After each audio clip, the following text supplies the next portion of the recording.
Bonjour à tous et bienvenue pour le quatrième webinaire de notre cycle Women and the Impressionist Circle.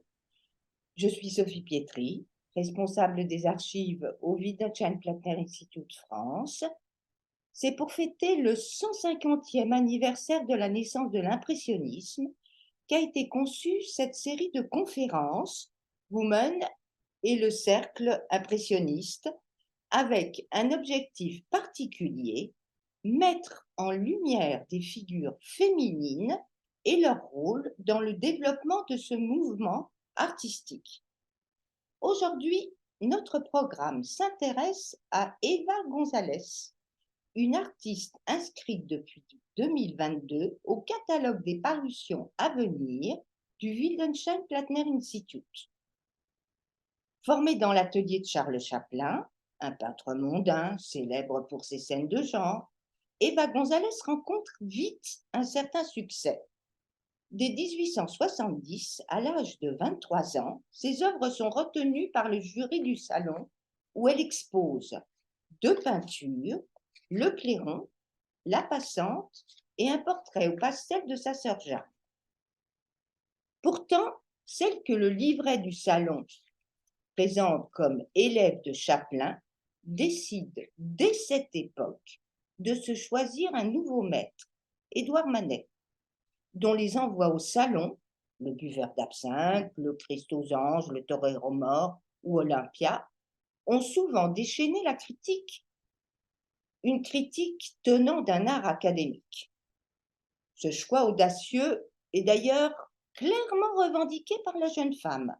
Dans le livret du Salon des refusés en 1873, Eva est dès lors mentionnée comme l'élève de Chaplin et de Manet. Pour nous parler de ce moment décisif dans la carrière d'Eva González, nous avons le plaisir d'accueillir aujourd'hui Marie-Caroline Saint-Saulieu, l'auteure du premier et seul jusqu'à aujourd'hui catalogue raisonné de l'œuvre d'Eva González, paru en 1990. Alors que Marie-Caroline se destinait d'abord à une carrière d'archéologue, en soutenant un mémoire de maîtrise à l'université Paris-X-Nanterre, elle s'est rapidement orientée vers l'étude de l'art français des 19e et 20e siècles. La connaissance d'artistes méconnus ou oubliés a souvent guidé ses recherches et travaux. Ainsi, en 1980, Marie-Caroline publie le catalogue de l'œuvre peinte d'Henri Manguin. En 89, elle contribue à l'élaboration d'un catalogue d'exposition consacré à Antoine Guimet, un des modèles du balcon de Manet, en collationnant de nombreuses archives, notamment toute la correspondance que cet artiste a entretenue avec Émile Zola. En 98, elle procure la première monographie sur Anselme Boisvive, un peintre de l'art brut. En 99, pour une rétrospective Henri Guérard, le mari d'Eva González, à la galerie Laurentin, Marie-Caroline collabore à la rédaction du catalogue qui accompagnait cette exposition. En 2002, elle préface le catalogue raisonné de Jean Dufy, établi par Jacques Bailly. Mais ce ne sont là que quelques titres d'une trop riche bibliographie que le peu de temps à ma disposition ne me permet pas de présenter plus longuement. Je laisse donc la parole à Marie-Caroline. Elle nous propose une intervention au titre prometteur, le salon de 1870, Eva González et Édouard Manet, pinceau croisé. Avant de l'écouter, je vous rappelle que vous pourrez ensuite poser des questions à notre oratrice du jour en utilisant les questions-réponses en bas de votre écran. C'est à vous, Marie-Caroline. Merci, Sophie. Eh bien, bonjour à tous. Alors, lorsque le WPI m'a demandé de faire un webinaire sur Eva González, j'ai immédiatement pensé au salon de 1870. Il scelle en effet publiquement la rencontre de 2 artistes, Eva González et Édouard Manet. Lors de cette manifestation, ils sont tous les 2 exposants. Pour Eva, c'est la première fois que ses œuvres sont retenues pour être exposée au Palais des Champs-Élysées, mais c'est aussi à cette occasion que Manet présente au salon le portrait d'Eva González, son unique élève. Cet épisode marque le départ de sa courte carrière au milieu d'un grand tapage d'écriture, dû aux critiques d'art révulsées par le tableau de Manet. Ce fut une expérience inattendue pour les deux protagonistes, très humiliante pour Eva et certainement difficile pour Manet. Qui est Eva González? Aujourd'hui, elle est encore inconnue du public. Malgré tout, une trentaine de ses œuvres, huiles et pastels, ornent les cimaises des plus grands musées du monde entier. Les musées européens, les américains et depuis peu les asiatiques. Par exemple, la Nichée, que vous voyez à gauche, pastel, acheté dès 1885 par l'État français, déposé au musée du Louvre, aujourd'hui au musée d'Orsay à Paris. La Loge, à droite, huile de 1874, léguée en 1927 par Jean-Raymond Guérard, fils d'Eva González, au musée du Louvre, aujourd'hui musée d'Orsay. Pomme d'api, un pastel de 1700 à gauche, Pomme d'api, un pastel de 1877-78, depuis 2007 au Minneapolis Museum of Art, USA. Le sommeil, au centre, huile, 1877-78, au Tokyo Artisan Museum, et l'espagnol, à droite, un pastel, à Mexico, Soumaya Museum, ces deux derniers acquis au début du XXe siècle. Née le 19 avril 1847 à Paris dans une famille de la grande bourgeoisie parisienne, elle reçut comme sa sœur cadette, qui sera son modèle privilégié, une éducation raffinée. Les deux jeunes filles sont initiées à la broderie, à la musique, tel qu'on le voit sur ce tableau d'Alfred Stevens où elle est au piano, à la littérature et bien sûr aux arts plastiques. Eva dessine et peint très jeune, comme l'atteste un dessin de fleurs à l'aquarelle. Pour l'instant, on ne peut encore saisir un talent, sinon une réelle application. Son père, Emmanuel González, 1815-1887, romancier, descend d'une famille espagnole anoblie par Charles Quint. Amoureux de la côte méditerranéenne, il achète en 1855, dans la principauté de Monaco, une magnifique propriété. En 1860, il décrit dans Mes jardins de Monaco les terres parsemées d'orangers et de citronniers situées entre la mer et la route charmante de Monaco à Menton. Mon château est enrichi d'une chapelle où les paysans viennent entendre la messe. Chapelle seigneuriale due à un de mes ancêtres, le cardinal Tirsus González. Romancier, essayiste, il écrit des nouvelles, se fait remarquer par ses feuilletons dans les journaux parisiens dans le siècle. Sa notoriété commence avec son roman Les Frères de la Côte, publié en 1844, roman d'aventure qui amuse et qui séduit Émile Zola, avec lequel il restera lié toute sa vie. En 1864, il fut nommé président de la Société des gens de lettres.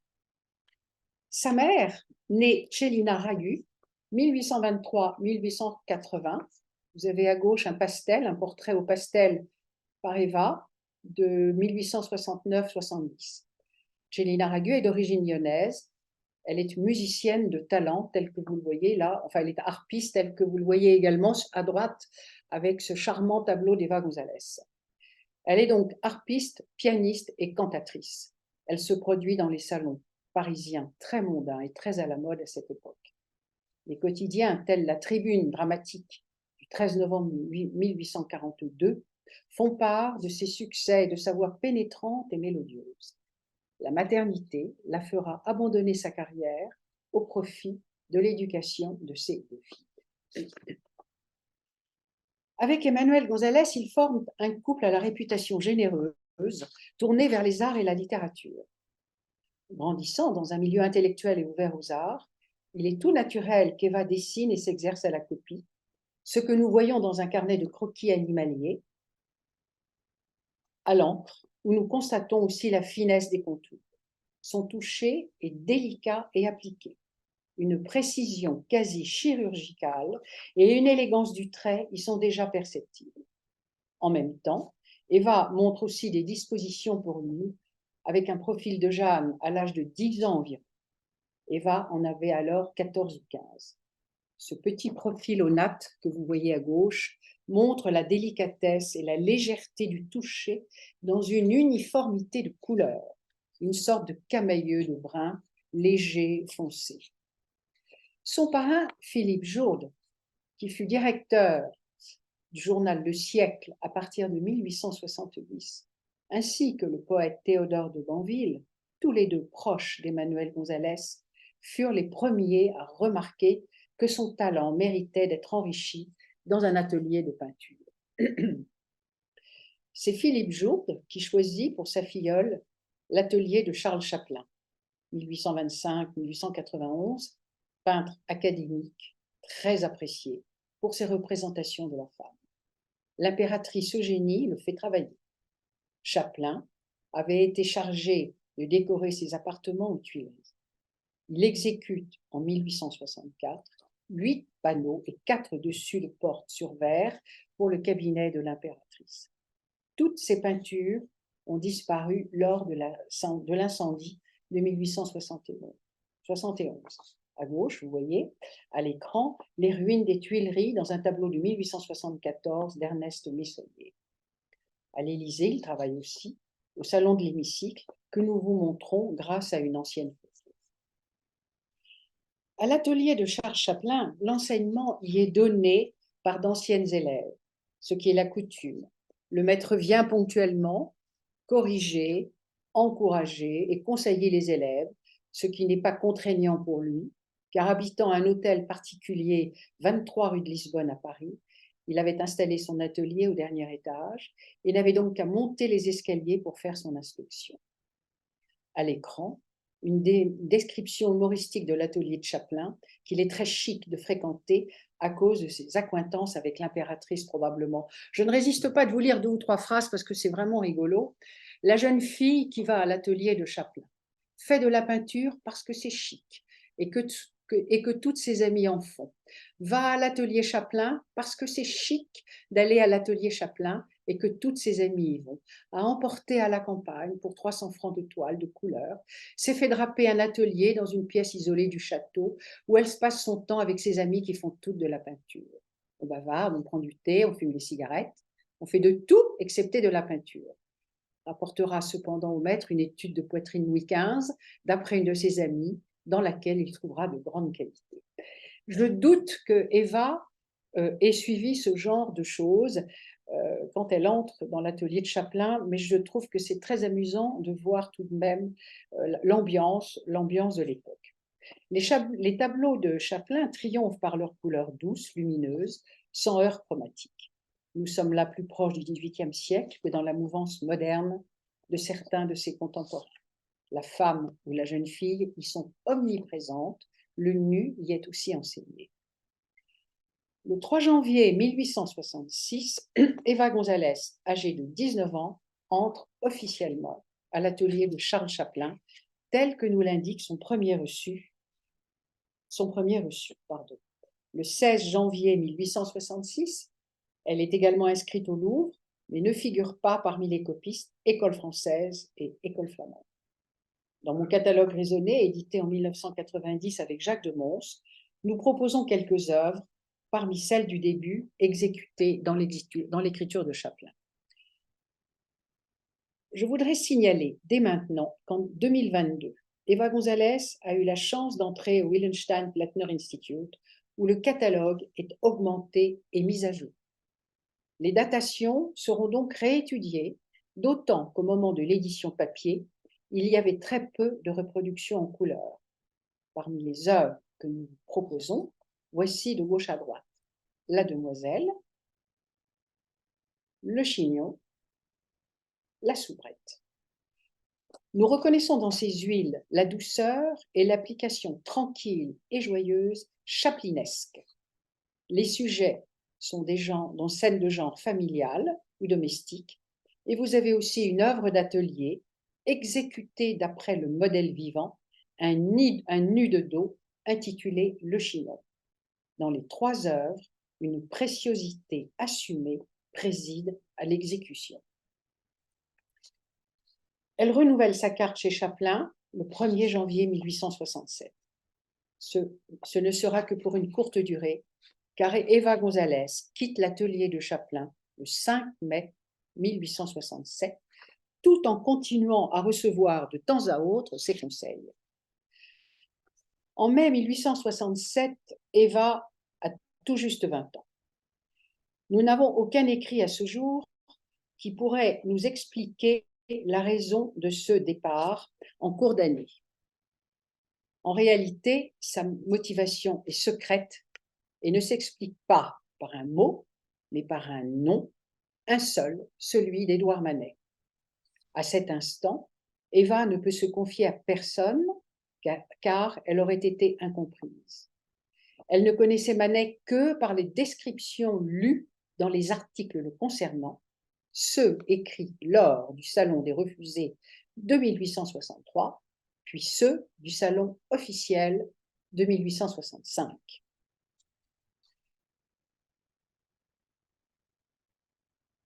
Les postures inédites et scandaleuses pour l'époque, une femme nue aux côtés de deux hommes en costume assis à l'arrière-plan, une femme en chemise, tous les quatre dans un sous-bois pour le premier, une femme nue allongée sur un divan, domestique noir et chatte noire à ses côtés pour le second. Ces deux tableaux de grande dimension furent à l'origine d'une presse déchaînée, nourrie de critiques humiliantes et de railleries destinées à faire mal. Je cite à propos du bain, donc du déjeuner. Manet cherche et atteint l'idéal du lait, dans un article de Paul dans Le Siècle du 19 juillet 1869. Monsieur Manet ne sait pas composer un tableau, ou plutôt, il ne se rend pas compte de ce qu'on entend par un tableau.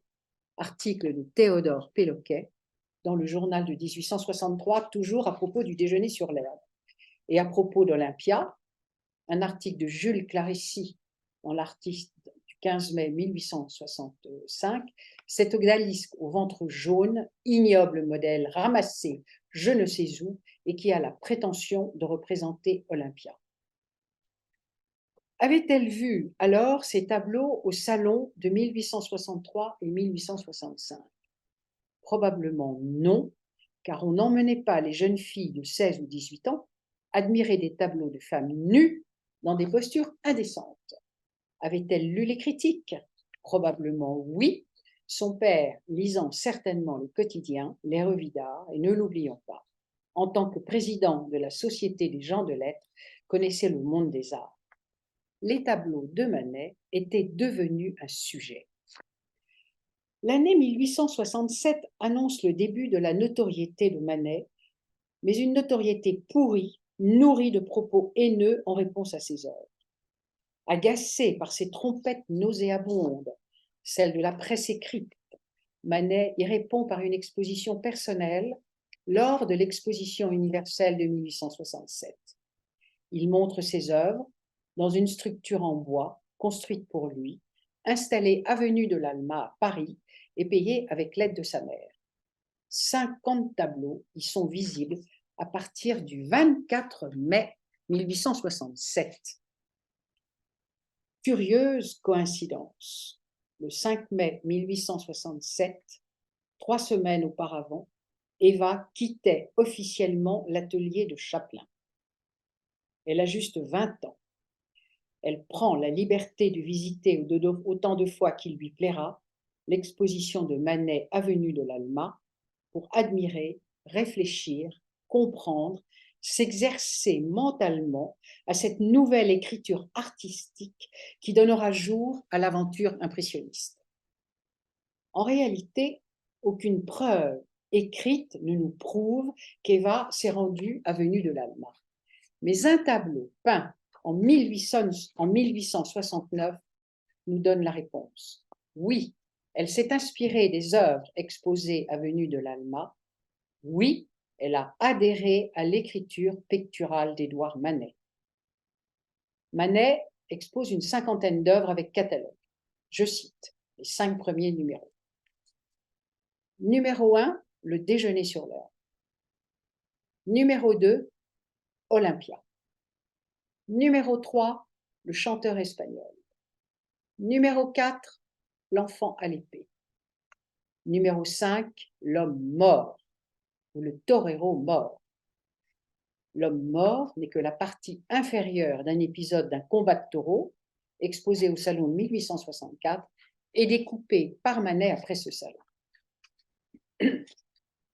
Qu'est-ce qui s'est imposé à Eva, avenue de l'Alma?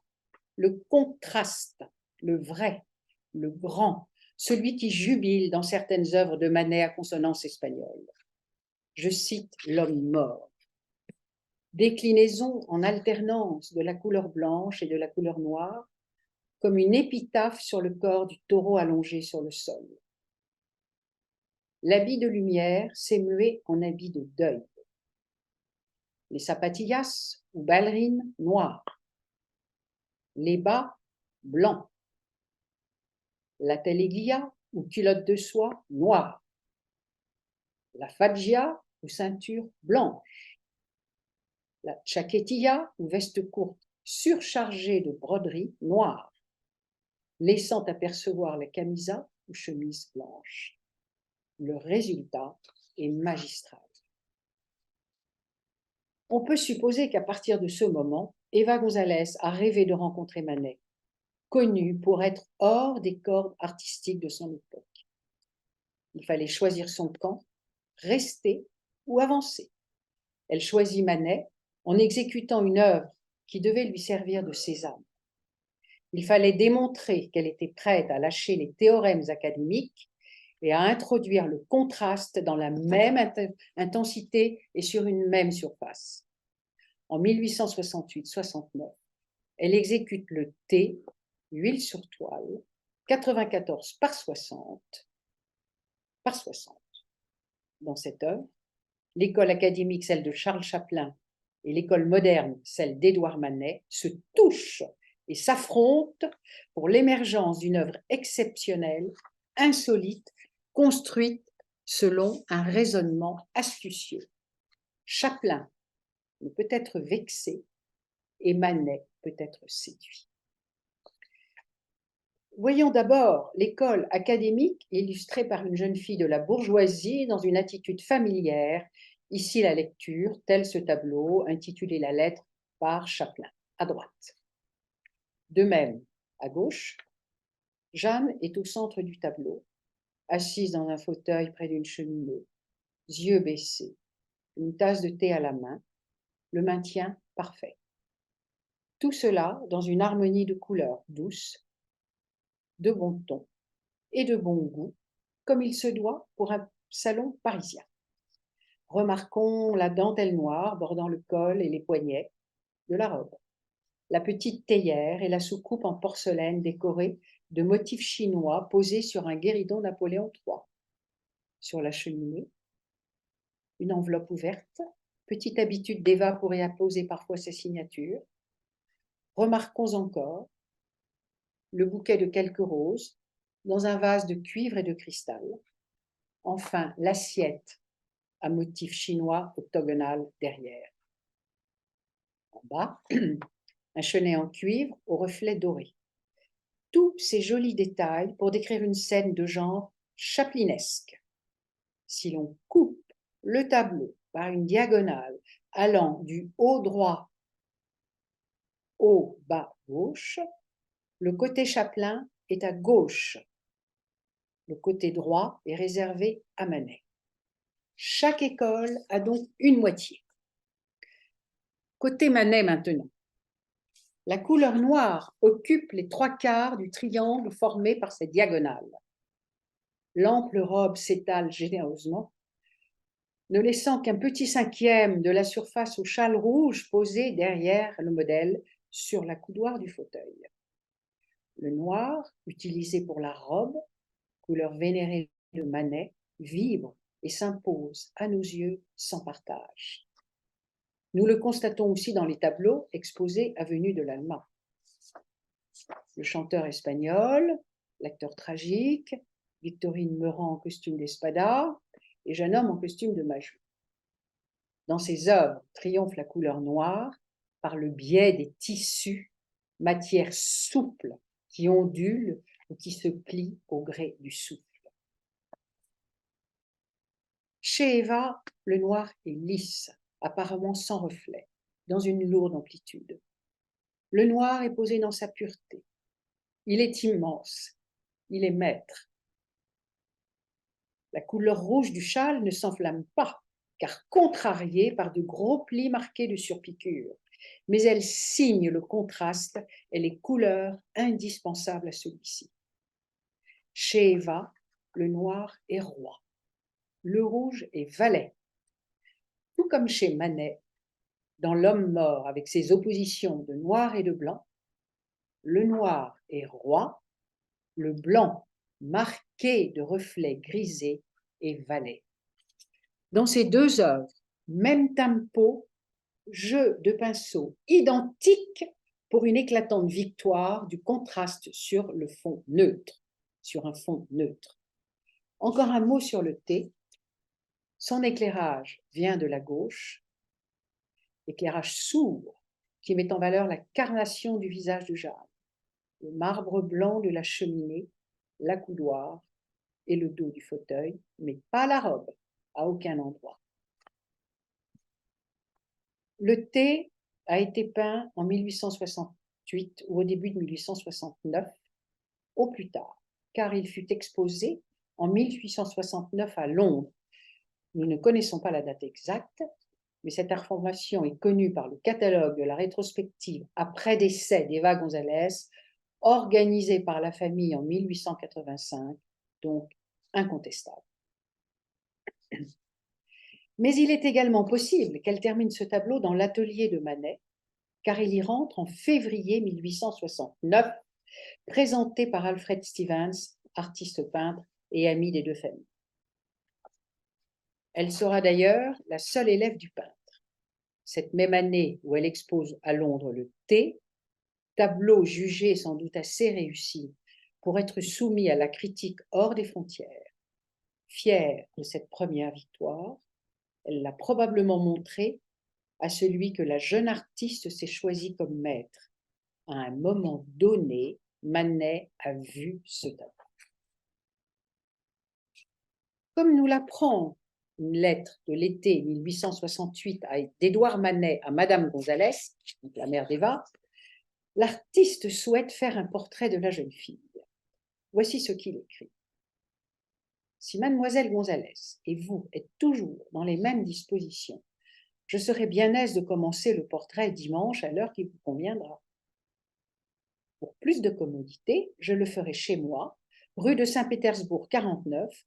J'ai un petit salon qui peut me servir d'atelier.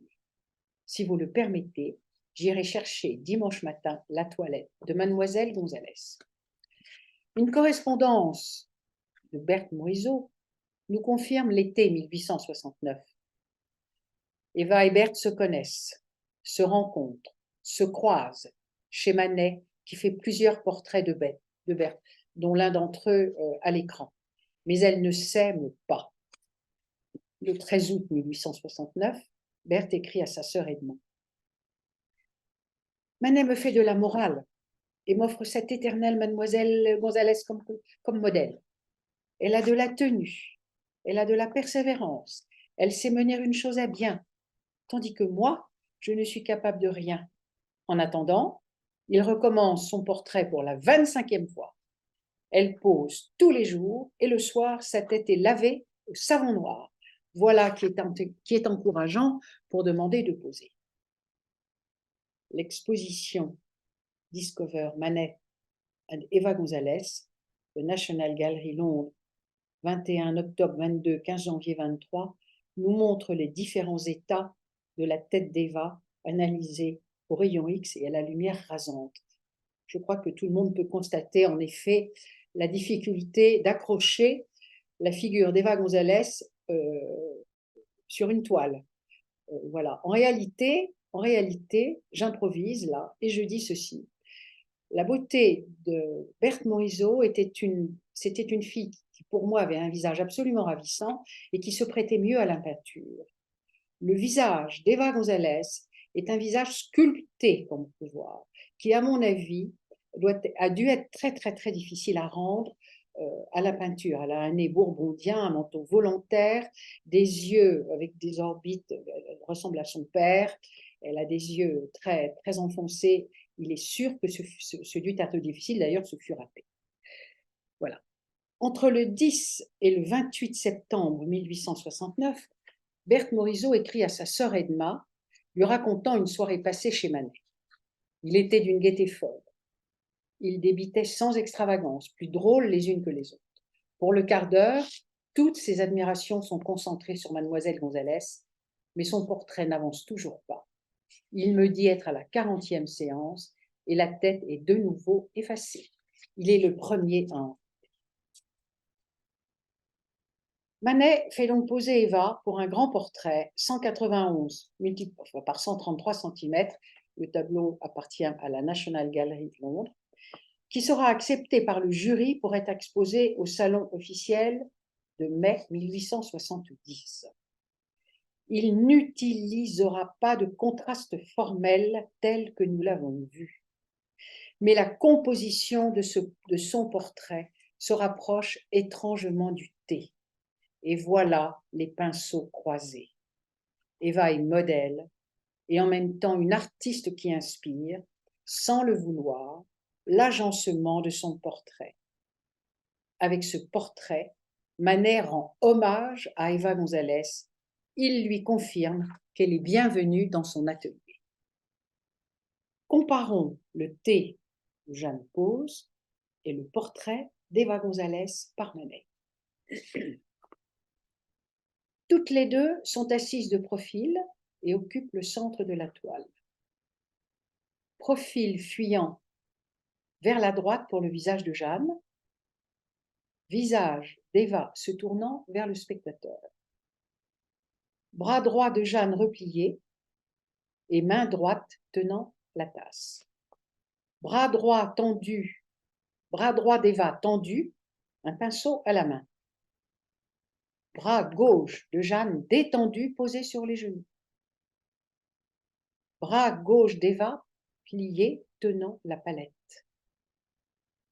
Tombée de la robe identique pour les deux robes. Tapis coloré dans les deux cas. La verticalité se fait visible à gauche dans les deux tableaux. La cheminée sur laquelle repose une grande glace devant Jeanne. Le chevalet et le tableau posés dessus devant Eva. Fleurs dans un vase sur la cheminée devant Jeanne. Fleurs dans un vase sur le tableau peint par Eva, à peu près à la même hauteur. Le portrait d'Eva Gonzalez par Manet fait écho au portrait de Jeanne par Eva.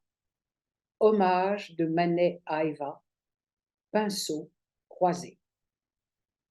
Au salon de 1870, qui ouvre le 1er mai, Eva expose deux huiles, Enfant de troupe, à gauche, inspiré du fifre de Manet, La passante et un portrait au pastel de Jeanne Gonzalez. Dans le livret du salon, Eva triche et se présente comme élève de Charles Chaplin, espérant ainsi échapper aux remarques désobligeantes.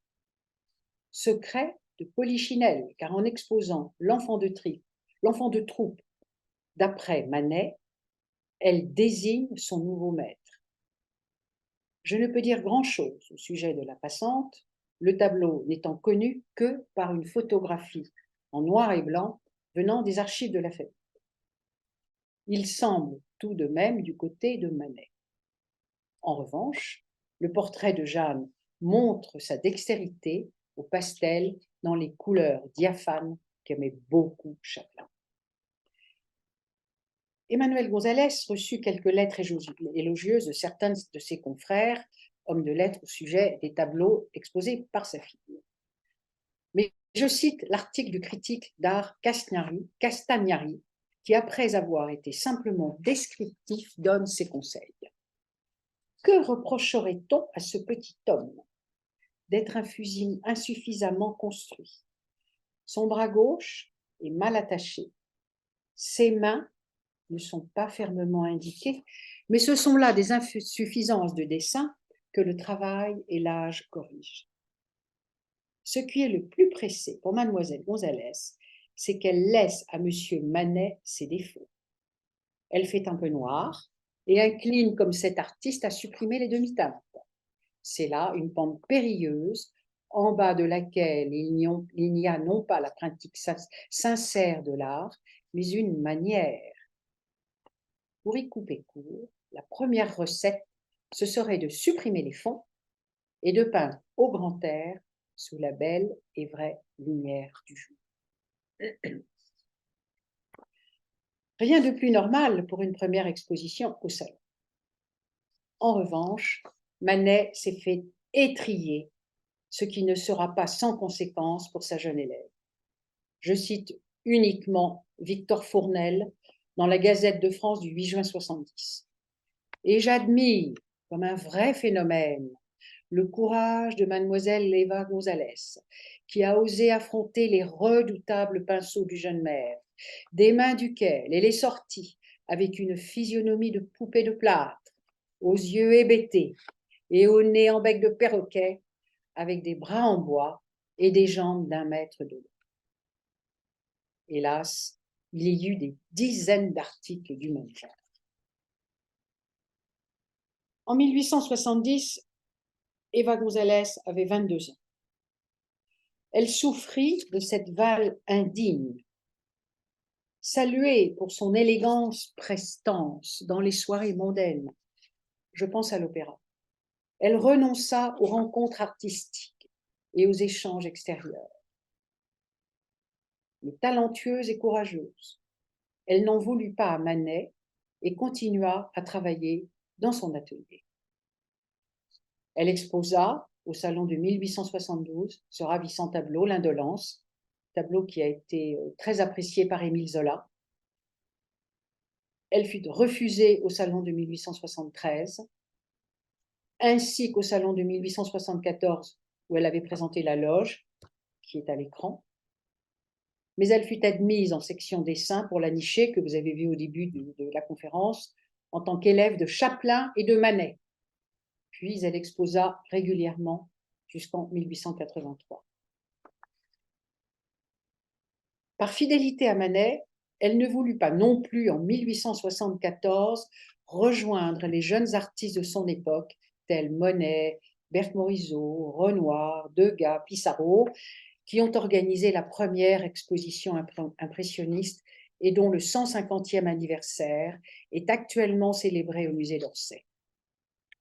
Sa postérité resta donc confidentielle au cours du XXe siècle, jusqu'à l'exposition en 1993, consacrée à 3 femmes impressionnistes, Marie Cassatt, Eva Gonzalez, Berthe Morisot, au musée Marmottan.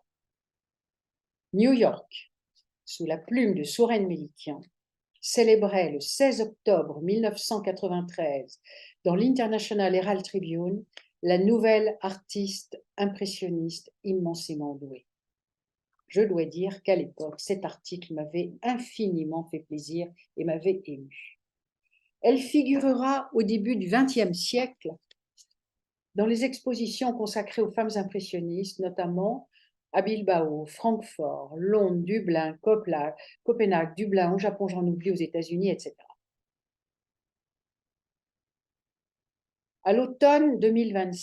Pour l'automne 2026, la France prépare une exposition qui aura lieu au Petit Palais. Cette exposition ira ensuite au printemps 2027 au musée Van Gogh à Amsterdam. Mais d'ores et déjà, sans avoir participé à la mythique exposition de 1874, elle est aujourd'hui reconnue comme faisant partie du groupe impressionniste, car la loge et la nichée y sont montrées.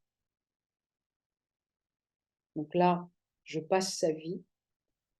Elle décède le 6 mai 1883, 8 jours après Manet, alors qu'elle tressait une couronne de fleurs destinée à la tombe de Manet, laissant derrière elle son fils Jean-Raymond, âgé de 3 semaines, et une œuvre magnifique. Je suis émue, je vous demande pardon et je vous remercie de m'avoir écoutée.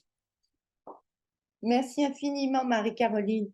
je crois que je vais me permettre de poser la première question. Vous nous avez parlé de ces pinceaux croisés, donc de cette rencontre artistique entre Manet et Eva González, et j'aimerais bien que vous nous racontiez votre rencontre avec Eva González, en vous demandant, s'il vous plaît, d'être brève. Et je sais que vous risquez d'être emporté par votre passion, mais s'il vous plaît, si... Alors écoutez, c'est très simple. J'ai rencontré d'abord Jacques de Mons à la Galerie de Paris, où je faisais le catalogue raisonné d'Henri Manguin. Et Jacques de Mons était un ami de Lucille Manguin, fille de l'artiste, et donc je l'ai rencontré à cette époque. Après le catalogue raisonné d'Henri Manguin, Jacques de Mons est venu me demander de faire le catalogue raisonné d'Eva González, que je ne connaissais pas. Je n'avais jamais entendu parler de cet artiste, et comme j'aime la recherche et surtout partir de choses qui n'existent pas, de faire plein de recherches en bibliothèque, j'ai accepté. Et il s'est trouvé, je raconte ça parce que c'est quand même formidable ce qui s'est passé. J'ai donc commencé avec rien. Il existait une toute petite brochure écrite par Claude Roger Marx sous la dictée de Jean-Raymond Guérard, fils de l'artiste. C'est tout ce qu'il existait. J'ai donc fait des recherches, etc. Et puis j'ai décidé d'essayer de retrouver la famille d'Eva González. Et en allant chez un généalogiste, qui m'a tout de suite donné en 5 minutes le nom, le numéro de téléphone et l'adresse de la légataire universelle, avec laquelle je suis toujours en contact aujourd'hui. Je suis allée voir avec Jacques de Mons, la légataire universelle, qui nous a accueillis adorablement et qui nous a donné énormément de choses pour démarrer et qui ne m'a jamais quitté pour faire le catalogue. Voilà. Voilà, alors là, j'ai raccourci. Hein. Oui, tout à fait. Je savais que vous risquiez d'être emporté par votre passion, c'est pour ça que je vous ai demandé d'être bref. D'accord. On attend. Si les uns et les autres vous souhaitez poser une question, Marie-Caroline se fera un plaisir de vous répondre. Je ne sais pas s'il y a une question qui peut apparaître.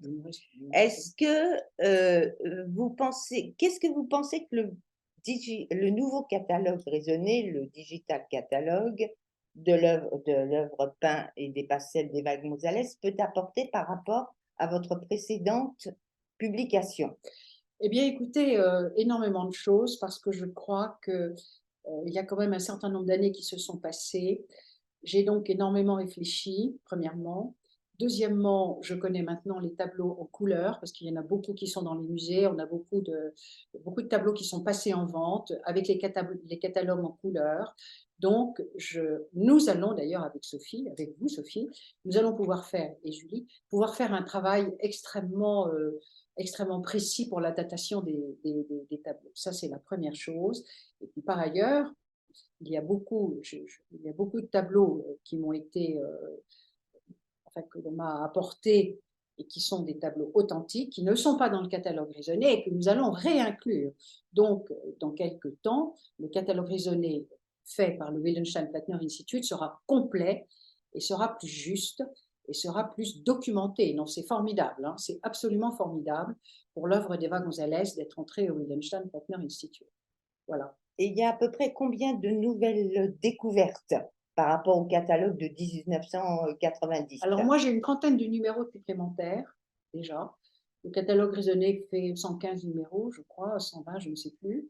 Donc j'ai une trentaine de numéros complémentaires et, je pense qu'il y a un certain nombre de tableaux qui sont encore, je dirais, pas en circulation, c'est pas ça que je vais dire, mais dans les salons des uns et des autres, dans les propriétés des uns et des autres.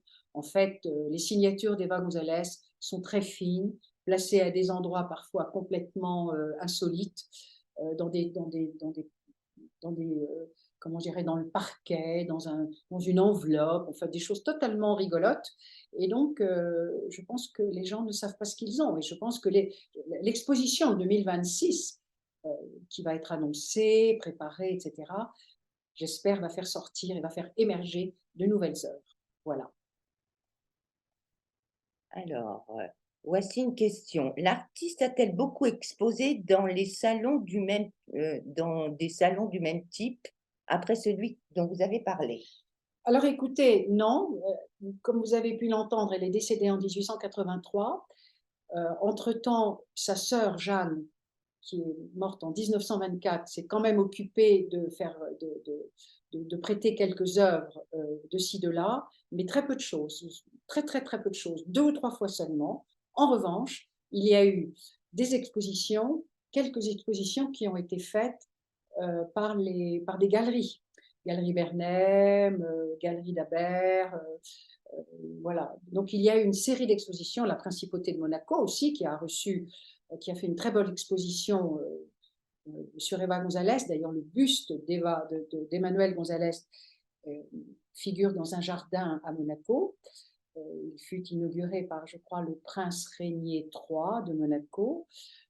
Et c'était Émile Zola qui avait fait le discours, justement, qui avait fait le discours sur la tombe d'Eva González au moment de sa mort. Voilà. Mais non, il n'y a pas eu énormément de salons, il y a eu des expositions particulières. Voilà, c'est ça la réponse. Des expositions particulières de temps à autre, pas énormément. Voilà. Alors, je vois une autre question. Je suppose qu'il s'agit de la mise en ligne du catalogue, du prochain catalogue. Eh bien, écoutez, ma chère Sophie, ça dépend de l'énergie que nous allons dépenser à, à travailler. Hein. Je crois qu'on va pouvoir démarrer bientôt, d'ailleurs. Hein. On a déjà démarré. On a déjà démarré, mais on va faire le plus vite possible. En tous les cas, je ne peux pas donner de date parce qu'il y a un vrai travail de fond à faire et je suis heureuse de le faire, non pas pour remettre en question tout ce que j'ai mis dans le catalogue et que j'ai publié quand j'ai recopié des choses qui étaient dites, etc., mais la couleur, tout de même, apporte quelque chose de primordial. Un tableau en couleur reproduit en noir et blanc, on a extraordinaire, on a beaucoup de mal à le dater. Donc moi, je l'ai daté comment? Par le sujet, par des choses comme ça. Donc c'était quand même assez approximatif. Donc je pense que nous allons avoir un travail très plaisant à faire, en fait, et très enthousiaste. Bon, on a des félicitations. Pardon? Je dis, on a Ah, des merci. félicitations. Merci. Je ne sais pas s'il y a d'autres questions. On vous attend. Et, est-ce que vous pensez que, Marie-Caroline, est-ce que vous pensez que d'autres archives vont permettre peut-être aussi d'affiner ce problème de datation que vous évoquiez et que vous souhaitez revoir? Alors, les archives d'Eva González, c'est compliqué. Elles sont donc chez la légataire universelle qui a eu la gentillesse de m'ouvrir. Elle a eu la gentillesse de m'ouvrir ses archives, j'ai pu photocopier, etc., etc. Il y en a également dans la bibliothèque Custodia, voilà, qui a d'ailleurs été largement dépouillée. Je la cite pour son travail. Julie Marazac, qui a fait une thèse remarquable sur Eva González, qui est sortie il y a quelques années, une thèse d'université sur Eva González et toutes les relations sociales, politiques, historiques du moment. Elle a fait un travail tout à fait passionnant. Donc là, on trouve des lettres, et j'en ai chez moi. J'ai chez moi des lettres qui sont inédites. Et en réalité, elle ne parle pas souvent de ses œuvres. Elle a été quand même profondément marquée par le Salon de 1870.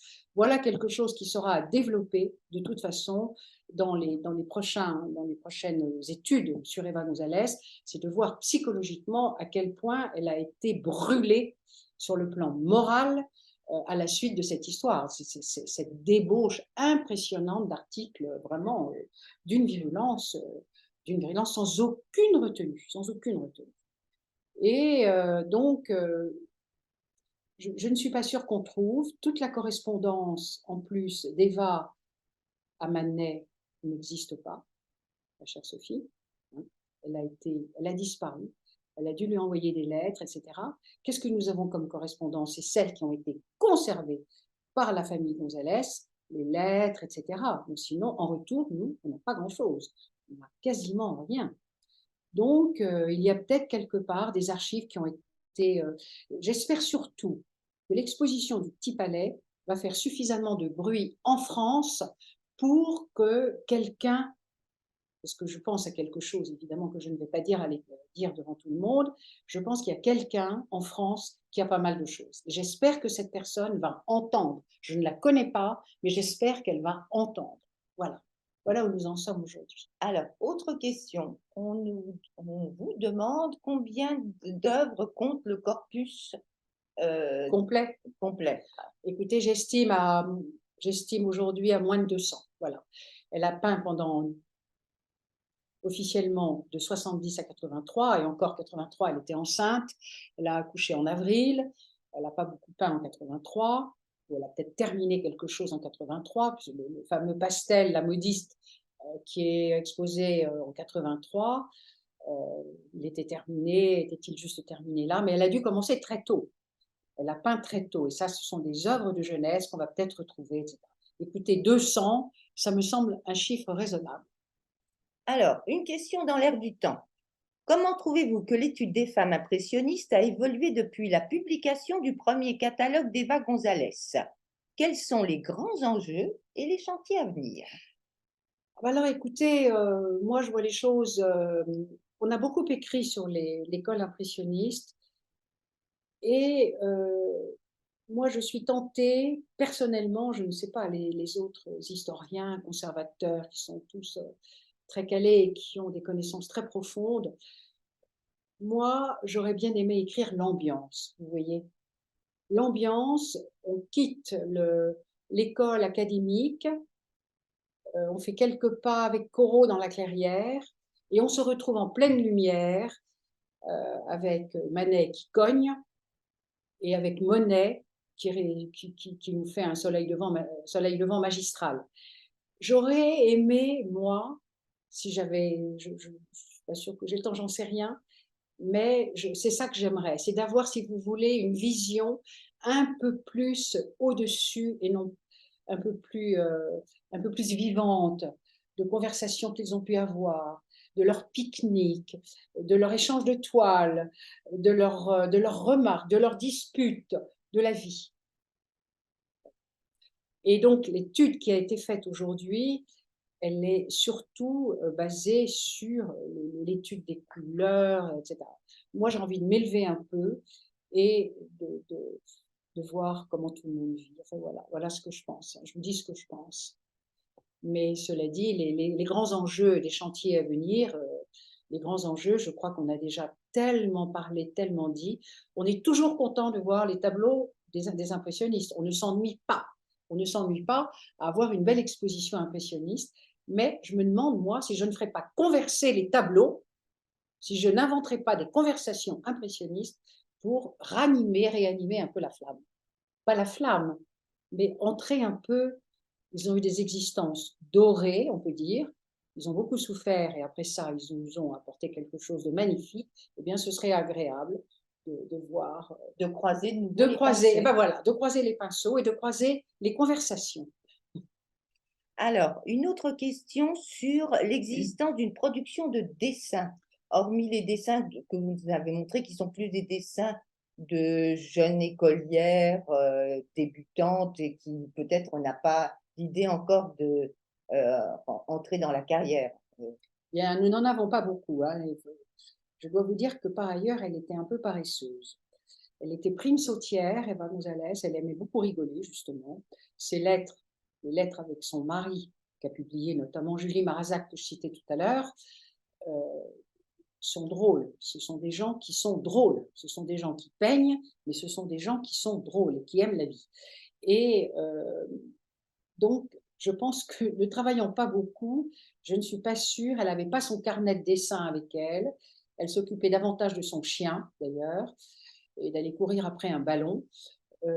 Elle disait à Manet qu'elle n'avait pas travaillé pendant des mois, elle l'a écrit.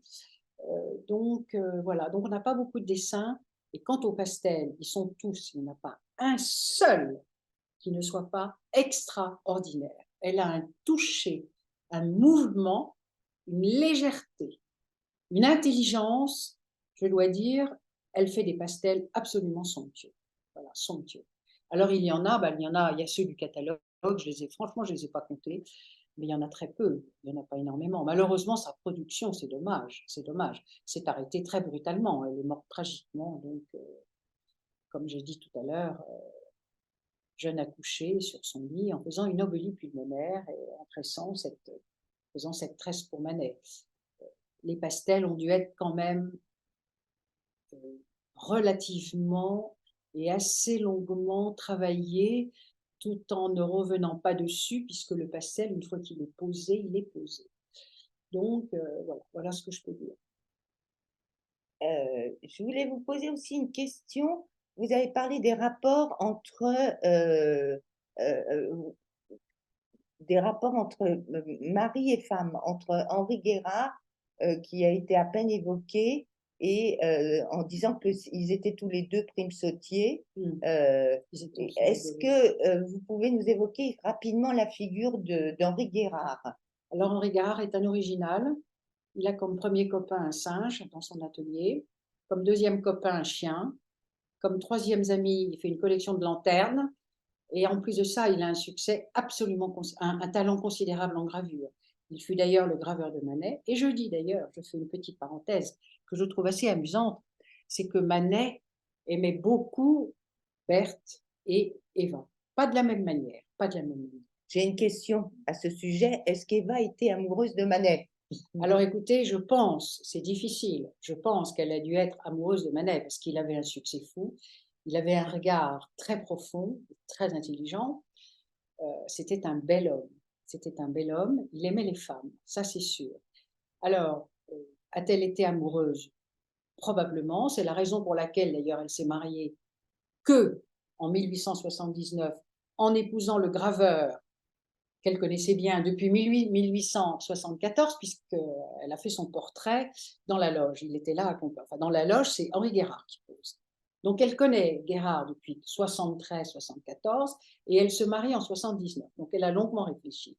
À mon avis, elle a été amoureuse, amoureuse. Lui, non. Pour moi, il n'a pas été amoureux. Si Manet a été amoureux, en revanche, je pense, de Berthe, dont il a fait de nombreux portraits. Je pense qu'il était amoureux de Berthe.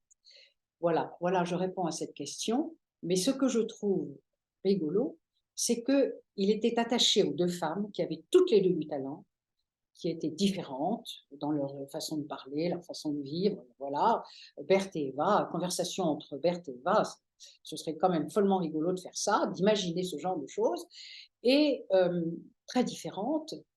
Et en fait, pour les garder à côté de lui, il a marié Berthe à son frère et il a marié Eva à son graveur. Donc, de cette manière, il pouvait continuer à les fréquenter en toute simplicité, dans les réunions familiales, etc., etc. Et en fait, Manet était très ami de Guérard. Il y a des lettres qui ont été échangées. Et jusqu'à la fin, Manet prenait des nouvelles d'Eva et prenait des nouvelles de son dessin, de ses progrès. En 1880, au salon de 1880, Manet a envoyé une lettre adorable à Eva alors qu'elle était mariée en lui disant « Les feuilles sont maintenant tous les jours pleines de votre éloge ». Alors ça, c'est la consécration. On va se terminer sur cette note de la consécration d'Eva. On vous remercie infiniment, Marie-Caroline. L'heure a passé très vite. C'était passionnant. Très vite. Merci. Et à bientôt tout le monde pour un prochain épisode peut-être. Au revoir.